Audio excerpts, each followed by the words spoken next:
Hello everyone. आज हम शुरू करने वाले हैं हमारा पेपर करिकुलम डेवलपमेंट। उसकी हम यूनिट 2 पढ़ेंगे आज।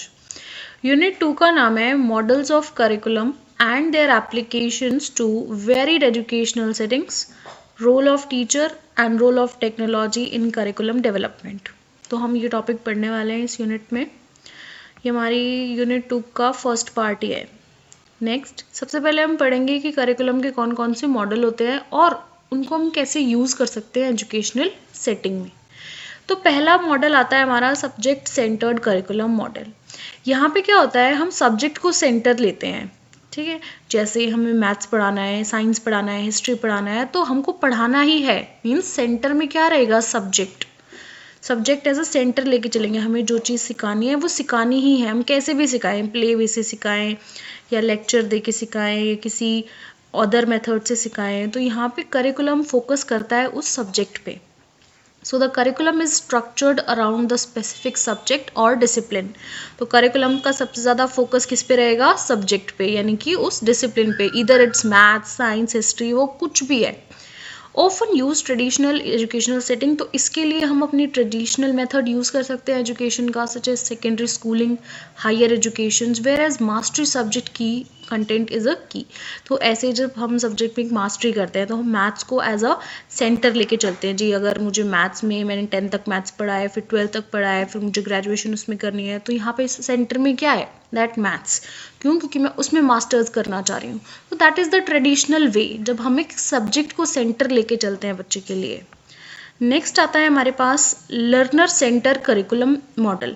फर्स्ट वाले में हमने देखा सेंटर में क्या था, सब्जेक्ट, लेकिन सेकंड वाले में हमारा सेंटर क्या बन गया, लर्नर। मीन्स यहाँ पे फुल कंसंट्रेशन किस पे रहेगा, लर्नर पे। तो it emphasis the needs, interest and abilities of students rather than the subject content. तो यहाँ पे हम किसको इंपॉर्टेंस देंगे, उस लर्नर के। लर्नर की नीड्स को इंपॉर्टेंस देंगे, उसके इंटरेस्ट को देखेंगे, एबिलिटीज़ को देखेंगे। ये नहीं देखेंगे कि हमें ये चीज़ पढ़ानी है नहीं पढ़ानी है, नहीं, हमको ये देखना है कि वो कितना इंटरेस्ट लेके उसको पढ़ रहा है। जैसे अगर मैं उसको मैथ्स पढ़ा रही हूँ, उसका इंटरेस्ट नहीं है, लेकिन अगर मैं उसको इंग्लिश पढ़ा रही हूँ तो उसको इंटरेस्ट आ रहा है, उसको स्टोरीज़ में इंटरेस्ट आ रहा है। ठीक है, मैं उसकी एबिलिटीज़ देखूंगी। यहाँ पे सेंटर कौन रहेगा, दैट लर्नर। तो curriculum is more flexible and personalise. तो यहाँ पे जो करिकुलम होगा बहुत फ्लेक्सिबल होएगा और पर्सनलाइज्ड होएगा, मीन्स उसकी नीड के अकॉर्डिंग होएगा। सूटेबल डाइवर्स एजुकेशनल सेटिंग, हम कोई भी सेटिंग यूज़ कर सकते हैं, एजुकेशनल एरिया यूज़ कर सकते हैं, इंक्लूडिंग इंक्लूसिव क्लासरूम यूज़ कर सकते हैं, अल्टरनेटिव स्कूल्स में या फिर स्पेशल एजुकेशन में। थर्ड आता है प्रॉब्लम सेंटर्ड करिकुलम। यहाँ पे क्या होता है कि सेंटर में क्या है, प्रॉब्लम। यहाँ पे हम प्रॉब्लम्स को सेंटर लेके चलते हैं। कैसे, organise a curriculum around real world problems. हमको यहाँ पे अपने करिकुलम को अरेंज करना होता है कि रियल लाइफ में उसको क्या क्या प्रॉब्लम्स आ रही हैं, उन प्रॉब्लम्स से उसको कैसे सॉल्व करना है, उसे उन प्रॉब्लम्स को कैसे डील करना है उनके साथ। तो ये चीज़ें हम उसको सिखाएंगे। तो इसमें क्या होता है, हम उसकी क्रिटिकल थिंकिंग को इनकरेज करते हैं, प्रॉब्लम सॉल्विंग स्किल्स को इनकरेज करते हैं। तो ये सारी चीज़ें आती हैं। तो इसमें हम कॉमनली हम प्रोजेक्ट बेस्ड लर्निंग करते हैं, जिसमें बच्चा करके सीखता है, अपने इन्वायरमेंट में जाता है। तो यहाँ पे एक्सपेरिमेंटल लर्निंग पे ज़्यादा फोकस होता है कि बच्चा करके सीखे। जितना वो करेगा उतनी उसकी प्रॉब्लम्स कम होती जाएंगी। Next is competency based curriculum model. Competency based curriculum model क्या कहता है, ये फोकस करता है उन स्पेसिफिक स्किल्स पे, उन कॉम्पिटेंसीज पे जिस पे जो स्टूडेंट है वो अपनी मास्टरी की तरफ जाता है। मीन्स अगर एक चीज़ उसको अच्छे से आती है, ठीक है, तो हम उसको और बेटर बनाएंगे, और बेटर बनाएंगे, तो हम उस चीज़ को उसको इतना अच्छे से सिखा देंगे कि वो बच्चा उस चीज़ में मास्टर्स कर लेगा। ठीक है, तो उसका एक ऐसा सब्जेक्ट जिसको बहुत स्ट्रॉन्ग बना देना, दैट इज़ कॉम्पिटेंसी बेस्ड। तो ये बेसिकली वोकेशनल और टेक्निकल एजुकेशन में यूज़ किया जाता है। तो इसमें आप हायर एजुकेशन लेते जाते हैं उस सब्जेक्ट में। एंड देन लास्ट मॉडल आता है हमारे पास integrated curriculum model. Integrated curriculum model हमको क्या कहता है, इंटीग्रेटेड का मतलब होता है कंबाइन करना। सारी चीज़ें जैसे आपने थोड़े थोड़े पार्ट्स में सीखी हैं, तो अब उसको आप जोड़ दो, कंबाइन कर दो, उसको हम बोलते हैं इंटीग्रेट करना। तो combine elements of various disciplines into cohesive learning experiences promoting interdisciplinary connections. तो यहाँ पे क्या होता है, हम सारी चीज़ों को जोड़ देते हैं, ट्रेडिशनली या फिर इनोवेटिव एजुकेशन के through science, technology, engineering, arts, mathematics सारे प्रोग्राम्स को जोड़ देना, that is the integrated curriculum model. ठीक है, तो हम ये 5 मॉडल्स हैं, ये हम यूज़ करते हैं अपने करिकुलम में। फर्स्ट आता है जिसमें हम सब्जेक्ट को सेंटर लेके चलते हैं, सेकंड आता है जिसमें हम लर्नर को सेंटर लेके चलते हैं, फिर आता है प्रॉब्लम सेंटर्ड, और फिर आता है competency based, and the last one is integrated model. तो ये 5 मॉडल हैं, ये इंपॉर्टेंट है। नेक्स्ट आता है role of teacher in curriculum. भाई अब टीचर है, टीचर का क्या रोल होता है करिकुलम डेवलपमेंट में। आपको पता है अगर एक बच्चे को एजुकेशन देनी है तो सबसे ज़्यादा इम्पॉर्टेंट चीज़ क्या है उसके लिए, कि उसका करिकुलम कैसा बना जाए। तो करिकुलम बनाता कौन है? ऑब्वियसली बात है, टीचर बनाता है। तो करिकुलम सबसे पहले करिकुलम डिज़ाइनर, तो टीचर को हमेशा ये ध्यान रखना चाहिए कि वो कैसे उसका करिकुलम डिज़ाइन कर रही है, करिकुलम में उसके लेसन प्लान्स, उसका असाइनमेंट्स, वो कैसे उसको अलाइन कर रही है उसकी नीड्स के अकॉर्डिंग, उसके इंटरेस्ट के अकॉर्डिंग। तो ये क्या है, वो as a curriculum designer work करता है। Next is facilitator. Facilitator means जो टीचर है जो सब कुछ कर रहा है, तो teacher is a guide. Teacher student centred रहेगा, मटेरियल्स को अडेप्ट करेगा, डाइवर्स लर्निंग प्रोवाइड करेगा, उसको एक क्रिटिकल थिंकिंग को इनकरेज करेगा, मीन्स उसको हर तरह से सपोर्ट देगा। तो वो क्या कर रहा है, बच्चों को एज अ फैसिलिटेटर वर्क कर रहा है, उनको फैसिलिटीज़ प्रोवाइड कर रहा है, उनको जैसा चाहिए, जिस उसमें चाहिए वो वैसे ही उस चीज़ को प्रोवाइड करेगा। Next is evaluator. इवेल्युएटर कौन होता है, जैसे बच्चा प्रोग्रेस कर रहा है तो प्रोग्रेस को कौन ध्यान में रखता है, टीचर ध्यान में रखता है। वो उसको असेस करेगा, उसकी प्रोग्रेस को मेंटेन करेगा, फीडबैक्स लेगा, कॉन्टिन्यूस इंप्रूवमेंट पे ध्यान रखेगा, तो ही इज़ द इवेल्युएटर। ठीक है, वो सिखा रहा है, प्रोग्रेस पे ध्यान दे रहा है, तो आगे आगे पढ़ने में उसकी हेल्प कर रहा है, दैट इज।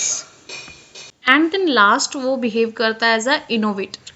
इनोवेटर कैसे, in involving the educational landscape, teacher implement new teaching techniques and strategies and integrate emerging technologies into the curriculum. Innovation करता है मीन्स वो अलग अलग टीचिंग स्ट्रैटेजीज लेके आता है, नई नई टेक्निक्स लेके आता है, जिससे कि वो बच्चों को और ज़्यादा अच्छे से सिखा सके, पढ़ा सके।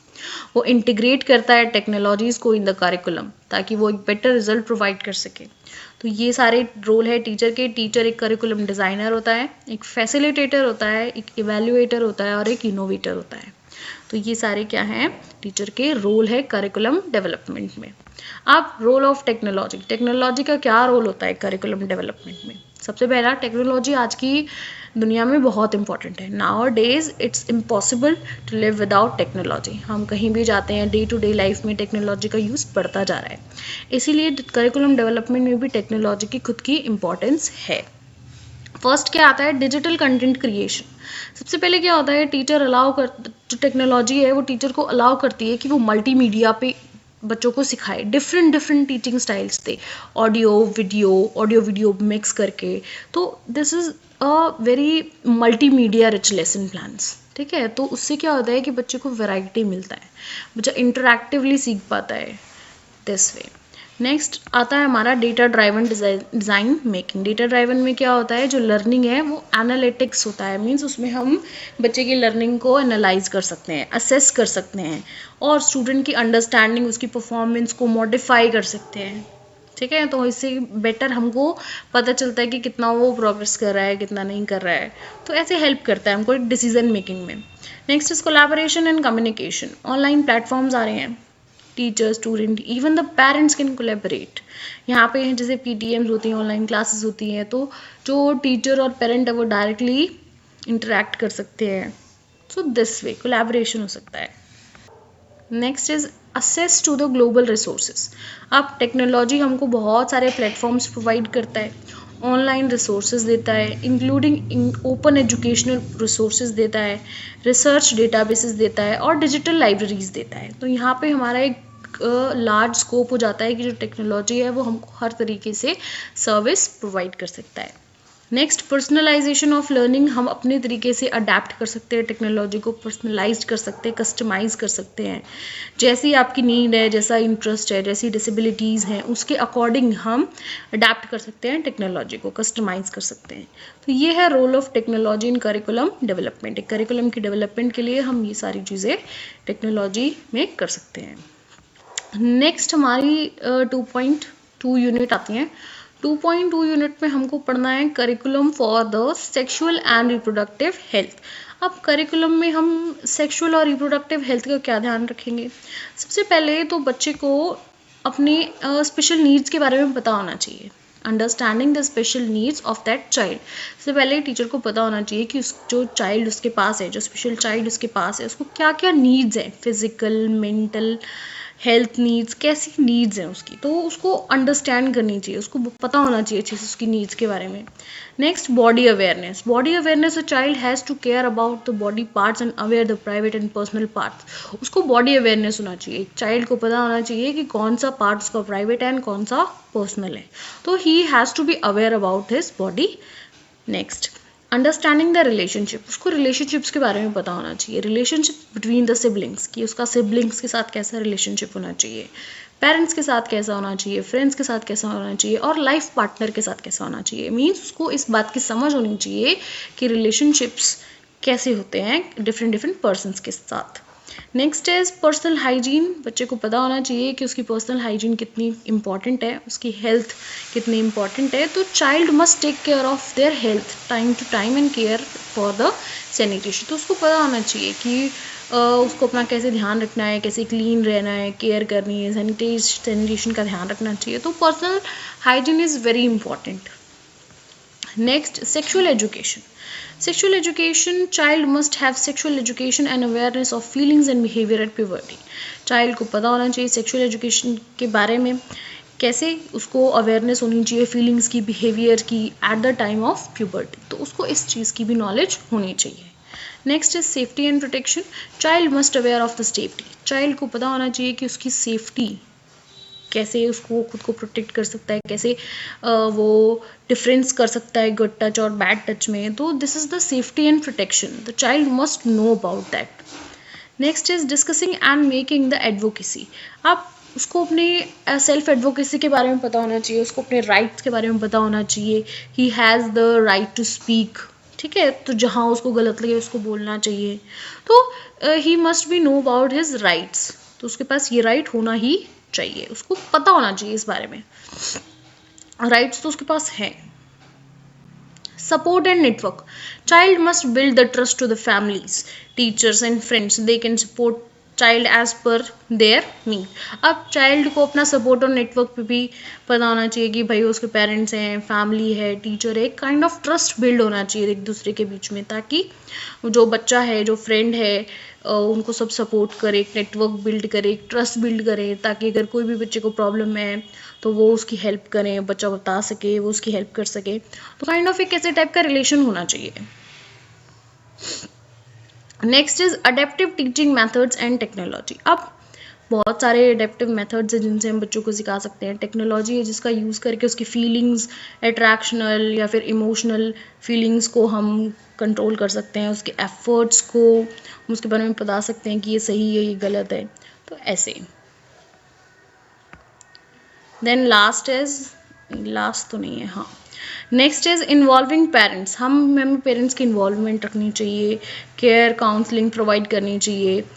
The parents and take care gives us also, हमने उनको उसके पेरेंट्स को भी थोड़ी काउंसलिंग देनी चाहिए कि बच्चा ऐसे ऐसे उसकी केयर करनी है, उसको ये सिखाना है। तो पेरेंट्स की इन्वॉल्वमेंट भी हर चीज़ में बहुत ज़रूरी होती है। The last point is professional guidance. Professional guidance क्या होता है? If child has more difficulty in facing feelings with some sexual health problems and counselor is referred to them, then professional awareness guidance programmes for controlling the situation. अगर एक ऐसी situation आती है कि जो बच्चा है वो अपनी फीलिंग्स को कंट्रोल नहीं कर पा रहा है, उसको सेक्सुअल हेल्थ प्रॉब्लम्स आ रही हैं, तो एक काउंसलर को रेफ़र करना चाहिए, एक प्रोफेशनल अवेयरनेस आनी चाहिए, प्रोफेशनल अवेयरनेस गाइडेंस प्रोवाइड होनी चाहिए।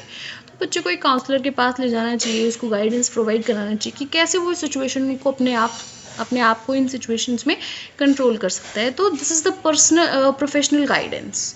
तो यहाँ पे हमारा ये टॉपिक ख़त्म होता है, हमारी 2.1 और 2.2 ख़त्म होती है। नेक्स्ट यूनिट हमारी आती है 2.3। 2.3 का नाम है curricular adaptations to meet the educational needs in different settings, special schools, home based settings, inclusive schools, home learning context such as during pandemics and other disasters.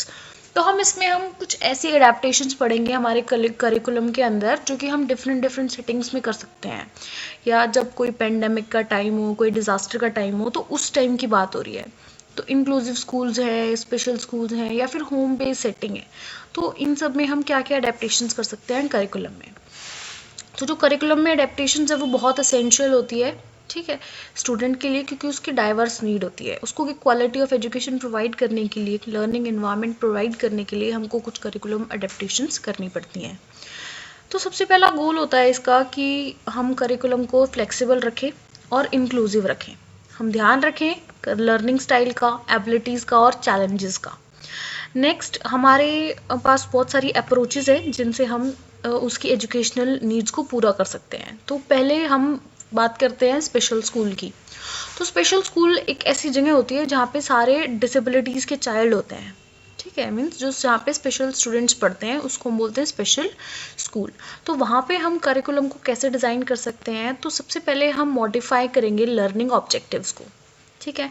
जो भी हम कंटेक्स्ट पढ़ा रहे हैं, जो भी हम उसको नॉलेज प्रोवाइड करेंगे, वो स्टैंडर्ड होनी चाहिए, उसमें जो कॉम्प्लेक्सिटी है वो ज़्यादा नहीं होनी चाहिए, उसको एडजस्ट करना चाहिए। नेक्स्ट, हम स्पेशलाइज्ड टीचिंग स्ट्रैटेजीज़ का यूज़ करेंगे, जैसे sign language, Braille, AAC, augmentative alternative communication devices का यूज़ करेंगे, टैक्टाइल लर्निंग टूल्स का यूज़ करेंगे। नेक्स्ट, हम असिस्टिव टेक्नोलॉजी का यूज़ कर सकते हैं, जैसे स्क्रीन रीडर्स हो गए, वॉइस टू टेक्स्ट टूल्स हो गए, अडेप्टिव सॉफ्टवेयर्स हो गए। तो इन चीज़ों का यूज़ हम स्पेशल स्कूल्स में कर सकते हैं। मल्टी सेंसरी लर्निंग अप्रोच, बच्चों को मल्टी सेंसरी से पढ़ाना, ठीक है, वीडियो, ऑडियो, सेंसरी चीज़ों का कराना, हैंड्स ऑन एक्टिविटीज़ का यूज़ करना, मूवमेंट बेस्ड लर्निंग कराना, सेंसरी फ्रेंडली मटेरियल प्रोवाइड करना। तो ये सारी चीज़ें आ जाती है मल्टी सेंसरी लर्निंग अप्रोचेस में। नेक्स्ट हमारा आता है इंडिविजुअलाइज्ड एजुकेशनल प्लान्स, आईईपी बनाना। तो यहाँ पे हमें इंस्ट्रक्शंस प्रोवाइड करना, असेसमेंट करना, प्रोग्रेस मॉनिटरिंग करना, तो ये सारी चीज़ें बहुत अच्छे से आनी चाहिए। तो ये कुछ ऐसी चीज़ें हैं जो हम स्पेशल स्कूल्स में कर सकते हैं। तो ये सारी अडेप्टेशंस हैं, 5 अडेप्टेशंस आपके पास। नेक्स्ट हमारी अदर सेटिंग आती है होम बेस्ड एजुकेशन। अगर आप हॉस्पिटल में हैं या फिर बच्चा घर पे है, तो वहाँ पे उसको कैसे जो फैसिलिटीज़ है वो प्रोवाइड की जाए। तो अगर एक for a student which is who is unable to attend the school due to any medical condition, तो home based education is ensure continuity in learning. तो हम उसको घर पे ही पढ़ाते हैं, उसकी जो लर्निंग है उसको कंटिन्यू करते हैं उसके घर पे या फिर हॉस्पिटल में। तो इसमें क्या होता है, फर्स्ट हमें फ्लेक्सिबल करिकुलम रखना चाहिए, ठीक है, हमको रिजिड शेड्यूल नहीं अपनाना चाहिए, हमको थोड़ा फ्लेक्सिबल रखना चाहिए। नेक्स्ट, यूज़ डिजिटल प्लेटफॉर्म, हमको डिजिटल प्लेटफॉर्म का यूज़ करना चाहिए, online lessons, video tutorials and virtual interaction between teachers, ये सारी चीज़ें करनी चाहिए। नेक्स्ट, पेरेंटल गार्जियन ट्रेनिंग, हमको केयर गिवर्स को इंस्ट्रक्शन प्रोवाइड करनी चाहिए, स्ट्रैटेजीज़ बतानी चाहिए जो कि बच्चे की लर्निंग को सपोर्ट करें। नेक्स्ट, थेरेपेटिक सपोर्ट, अगर बच्चे को फिजिकल थेरेपी चाहिए, स्पीच थेरेपी चाहिए, एक्यूपेशनल थेरेपी चाहिए, तो हमें इन सब चीज़ों को भी इंक्लूड करना है करिकुलम में। Next is project based learning means encourage करना चाहिए सेल्फ पेस्ड मीन्स वो खुद से करे, अपना इंटरेस्ट डेवलप करे, ऐसी एक्टिविटीज़ कराना जिसमें वो इंगेज रहे, उसको इंटरेस्ट आए। नेक्स्ट सेटिंग हमारी आती है इंक्लूसिव स्कूल कौन से होते हैं, जहाँ पे एक नॉर्मल चाइल्ड और एक स्पेशल चाइल्ड दोनों पढ़ते हैं, that is inclusive school integrated students के लिए होता है, जिनमें डिसेबिलिटी के बच्चे भी आते हैं और नॉर्मल चाइल्ड भी आते हैं। तो ये एक मेन स्ट्रीम क्लासरूम होता है। यहाँ पे हम क्या क्या अडेप्टेशंस कर सकते हैं, फर्स्ट हम यूडीएल का यूज़ कर सकते हैं। UDL is universal design learning. तो यहाँ पे बहुत सारे प्रिंसिपल होते हैं, इसके मेजर 3 प्रिंसिपल होते हैं। First, representation, multiple means of representation, engagement and expression. तो हमको यूडीएल प्रोवाइड करना चाहिए बच्चों को। नेक्स्ट, को टीचिंग मेथड क्या होता है कि कोलैबोरेशन होना, एक स्पेशल टीचर का और एक जनरल एजुकेशन टीचर का, तो दोनों को कोलैबोरेटिव प्ले करना चाहिए। Next, differentiate instruction means modify करना चाहिए कंटेंट, प्रोसेस को अलग अलग स्ट्रैटेजीज़ लगानी चाहिए, एक लर्निंग एनवायरनमेंट बनाना चाहिए जिसमें कि जो पर्सन है डिसेबिलिटीज़ वाला और नॉर्मल बच्चा है वो भी दोनों की नीड्स को सूट करे। Next is peer support system means उसको एक सोशल एनवायरनमेंट प्रोवाइड करना, पीयर ट्यूटरिंग करना, एकेडमिक इंक्लूजन में डालना, तो ये सारी चीज़ें इम्प्लीमेंट करना। Next is flexible assessment create करना। Flexible assessment means allow oral presentation, अगर बच्चा लिख नहीं पा रहा है तो वो बोल के बता दे, पोर्टफोलियो असेसमेंट देना, ओपन बुक इवैल्यूएशन करना, ठीक है। तो फ्लेक्सिबिलिटी प्रोवाइड करनी है उसको उसके असेसमेंट में। नेक्स्ट इज फोर्थ आता है हमारा होम लर्निंग कंटेक्स्ट। जैसे अगर पेंडेमिक है, कोई अदर डिज़ास्टर है, तो घर पे ही पढ़ाना है बच्चे को, तो वहाँ पे हम क्या क्या अडेप्टेशंस कर सकते हैं। फर्स्ट, ड्यूरिंग क्राइसिस और अ पेंडेमिक या फिर नेचुरल डिजास्टर और conflict, home learning must be adapted for accessibility and engagement. हम क्या क्या कर सकते हैं। Blended learning approach, blended learning approach होता है ऑफलाइन कंबाइनिंग ऑफलाइन, जैसे प्रिंट मटेरियल देना, रेडियो से टीवी लेसन्स देना, ऑनलाइन रिसोर्सेज करना, ठीक है। ऑफलाइन और ऑनलाइन दोनों चीज़ों का प्रयोग करना। Next, simplified and prioritise curriculum. तो यहाँ पे क्या होता है, हम कॉम्पिटेंसी और एसेंशियल स्किल्स पे फोकस करते हैं। हम ज़्यादा हायर लेवल पे नहीं जाते, हम सिंपल चीज़ों पे फोकस करते हैं, सिंपल स्किल्स को सिखाते हैं। एक्सेसिबल डिजिटल कंटेंट, अगर एक्सेसिबल है, अगर उसके पास है, तो उसको डिजिटल कंटेंट का यूज़ करना आना चाहिए, जैसे स्क्रीन रीडर हो गया, क्लोज्ड कैप्शंस हो गए, सब टाइटल्स हो गया, तो इंश्योर करना है इन चीज़ों को। नेक्स्ट, पेरेंट टीचर कोलैबोरेशन होना चाहिए, दोनों को कोलैब करना चाहिए, गाइडलाइंस प्रोवाइड करनी चाहिए, पेरेंट्स को ट्रेनिंग प्रोवाइड करनी चाहिए, कैसे वो लर्निंग को सपोर्ट करे उसके घर पे।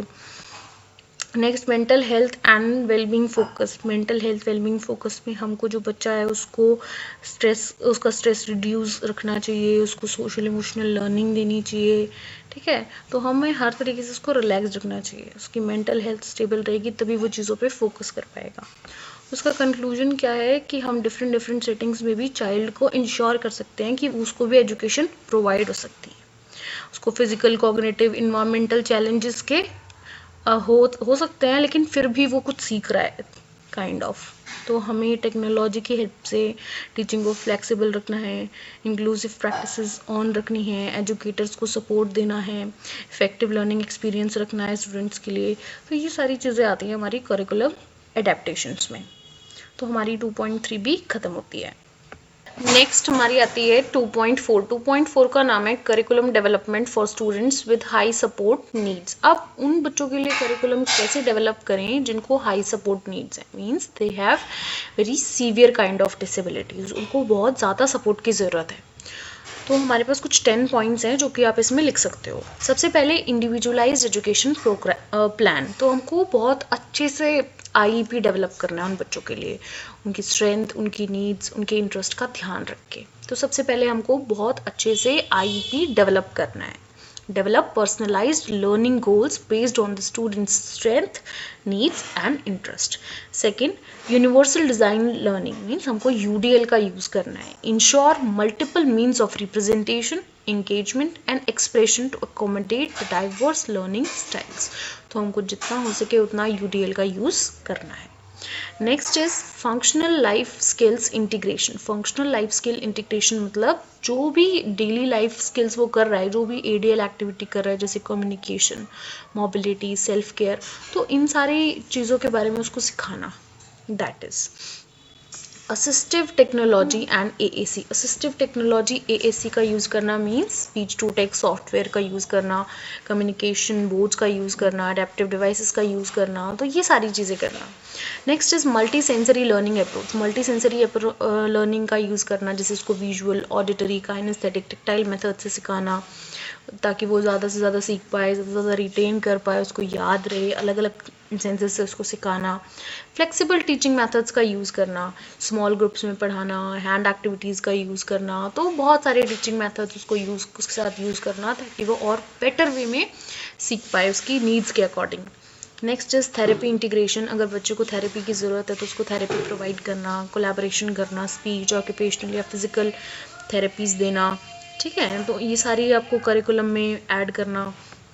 Next social and emotional development. बच्चे के सोशल और इमोशनल डेवलपमेंट पे ध्यान रखना, उसकी पीयर इंट्रैक्शन पे ध्यान देना, इमोशनल रेगुलेशन करना, सेल्फ एडवोकेसी स्किल्स देना, तो ये सारी चीज़ें भी आप कर सकते हो। Next is alternative assessment strategies provide करना, कि पोर्टफोलियोज़ बनाना, ऑब्जर्वेशनल असेसमेंट करना, ठीक है, परफॉर्मेंस बेस्ड वैल्यूशन करना, तो ये सारे ट्रेडिशनल एग्जाम्स आप ले सकते हो बच्चे के साथ। ट्रेडिशनल स्ट्रैटेजीज़ का यूज़ कर सकते हो, असेसमेंट स्ट्रैटेजीज़ का यूज़ कर सकते हो, तो ये सब चीज़ें आप बच्चों के साथ कर सकते हो। Next, family and community involvement. Family और कम्युनिटी के इन्वॉल्वमेंट करना, पेरेंट्स को इंगेज रखना, केयर गिवर को इंगेज रखना, ठीक है, ताकि बच्चे की होलिस्टिक डेवलपमेंट हो पाए और एक लाइफ लॉन्ग लर्निंग भी हो पाए। तो ये 10 पॉइंट्स हैं जो आप हाई सपोर्ट स्टूडेंट के करिकुलम डेवलपमेंट में आप लिख सकते हो। तो हमारी 2.4 भी ख़त्म होती है।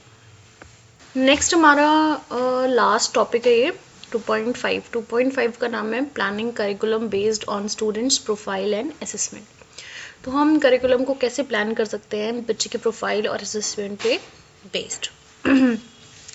इसमें फर्स्ट पॉइंट आता है कॉम्प्रिहेंसिव स्टूडेंट असेसमेंट। सबसे पहले तो हमको जो बच्चे का असेसमेंट है वो बिल्कुल कॉम्प्रिहेंसिव होना चाहिए। कॉम्प्रिहेंसिव मीन्स आपको एक एक चीज़ें अच्छे से पता होनी चाहिए। Conduct academic, cognitive, physical and social emotional assessment. आपको हर एक फील्ड में बच्चे का असेसमेंट करना है, उसकी स्ट्रेंथ, उसकी चैलेंजेस का ध्यान रखना है। सेकेंड पॉइंट आता है आईईपी, जो मैंने आपको ऊपर समझाया कि बच्चे की जो आईईपी है उसको बहुत अच्छे से डेवलप करना है, अकोमोडेट करना है, स्ट्रैटेजीज लगानी है उसमें, ठीक है। नेक्स्ट आता है strength based approach. Strength based approach में बच्चे की एबिलिटीज़, उसके इंटरेस्ट पे फोकस करना है, उसकी इंगेजमेंट, मीनिंगफुल लर्निंग एक्सपीरियंस पे ध्यान देना है, ठीक है। उसकी स्ट्रेंथ, ऑब्वियस सी बात है, जो भी आप करोगे वो उसकी स्ट्रेंथ पे बेस्ड होगा। Second is flexible learning goals. Flexible learning goals में आपको करिकुलम को के जो ऑब्जेक्टिव है उनको अडेप्ट करना है। कैसे लर्निंग स्टाइल देखना है बच्चे का, बच्चा कैसे लर्न कर रहा है, स्टूडेंट के पेस को देखना है, डेवलपमेंटल लेवल को देखना है, तो हर तरीके से मॉनिटर करना है। Next is multi modal instructional strategies. जैसे बच्चे को मल्टीपल वेज से सिखाना है, सेंसेस से सिखाना है, visual, auditory, tactile, kinesthetic methods का यूज़ करना है ताकि बच्चे की डाइवर्स लर्निंग नीड्स को आप फुलफिल कर सकें। सिक्स आता है आपको असिस्टिव टेक्नोलॉजी का यूज़ करना है। जैसे मैंने आपको ऊपर समझाया, आप एएसी डिवाइसेस का यूज़ कर सकते हो, स्क्रीन रीडर्स का यूज़ कर सकते हो, स्पीच टू टेक्स्ट सॉफ्टवेयर का यूज़ कर सकते हो। Next therapeutics and support services. अगर बच्चे को थेरेपीज़ की नीड है तो उनको थेरेपीज़ प्रोवाइड कर सकते हो, स्पीच, ऑक्यूपेशनल, फिजिकल थेरेपीज़, तो बच्चे का होलिस्टिक डेवलपमेंट में हेल्प होता है उससे। नेक्स्ट आपको फंक्शनल एंड लाइफ स्किल्स पे ध्यान देना है।